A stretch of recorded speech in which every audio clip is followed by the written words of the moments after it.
A steadfastly just judge faces an impasse when she imprisons a single father of three, who is disabled for theft. Unbeknownst to her, this man is actually her estranged son, leading to a complex and emotional dilemma. Doctors and nurses rushed in and out of the maternity ward as Linda, 28, screamed in pain. It was her first child, and the pain of childbirth was terrible, beyond what she could have imagined or heard. The baby's arrival seemed like a bright ray of sunshine bursting through a dark fluff of clouds. Linda cried in pain and joy, impatient to hold her baby, who was about to arrive shortly. But when she woke up, she didn't hear her newborn baby's cries, nor did anyone bring him to her. "Where is my baby? Nurse, where is my son?" She looked around, anxious after waking up to an empty crib nearby, only to be blown away when the nurse told her she had gone into a coma after delivering her baby. "Edison, where is our baby? I want to see him," she asked her husband when he visited moments later. "Bring my baby to me. Where is he? Why aren't you answering?"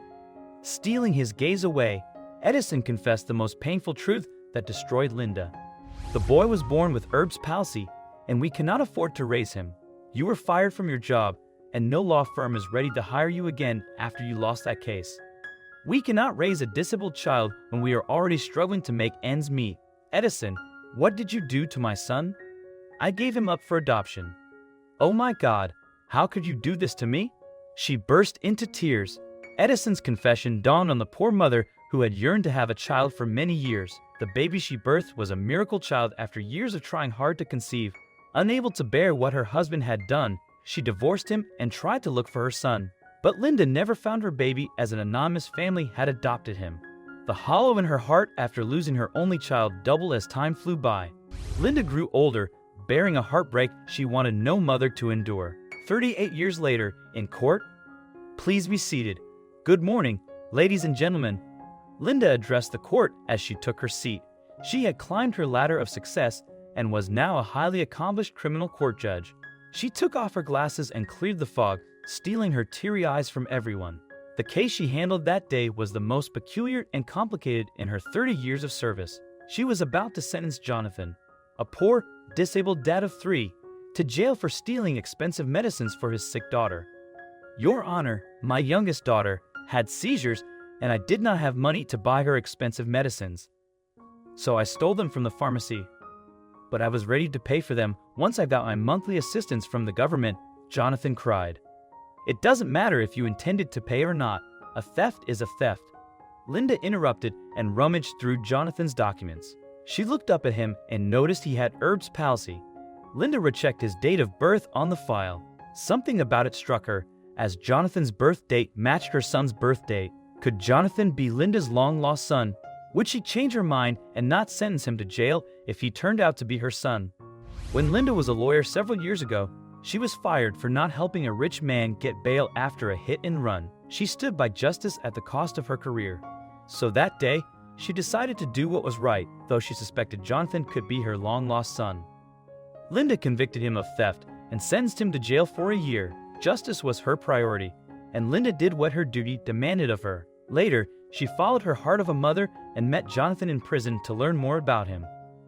Jonathan was taken to the visiting room and was shocked when he saw Linda waiting for him. "I know what you might be thinking, but I'm not here to apologize for my verdict. I saw your papers and would like to know more about you.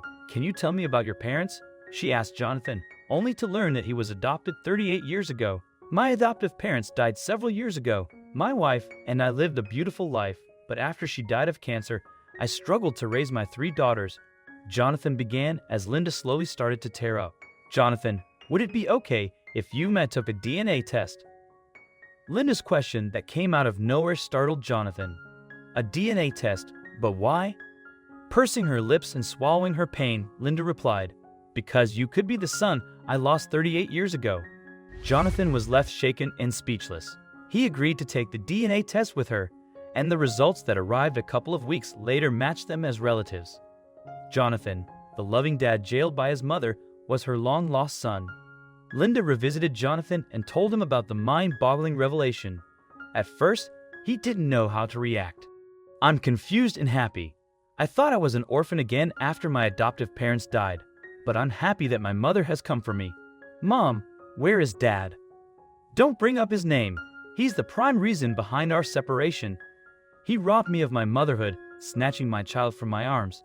I divorced him, and I recently learned he passed away from a heart attack. Son, please find it in your heart to forgive me for not searching for you. I did try, but my efforts were in vain. Closed adoption made it nearly impossible to trace you.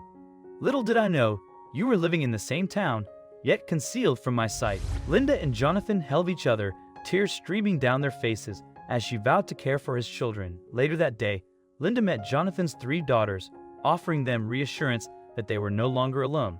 A few weeks down the line, she legally adopted them and welcomed them into her home. Although Linda couldn't undo the past or rectify the mistakes of her late husband, she was determined to illuminate the path ahead for her granddaughters.